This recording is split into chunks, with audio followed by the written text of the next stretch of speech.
kong Pilipinas, mahal mo ba ako? Malapit nang mabutas ang tsinelas, pero mahirap pa rin tayo. Walang makain, walang tirahan, mahirap humanap ng pagkakitaan. Bakit ganito?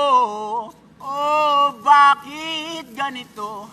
Parang trapo na itsura ko, kakatrabaho, panay sugat sa kamay at makapal na mga kalyo. Ang kaso'y tila, di pa di makadama na makaluwag, tila ako ay lumulumod ng medisinang walang bisa na pakadalang pa makakuha ng kahit ano na galing sa mga tao na tau-tauhan nyo. Oo, ang dami namin dito, araw-araw namin iniisip kung paano, pero parang imposible ang lahat ng mga plano. Pagkabayad ko sa utang, uutang ng panibago.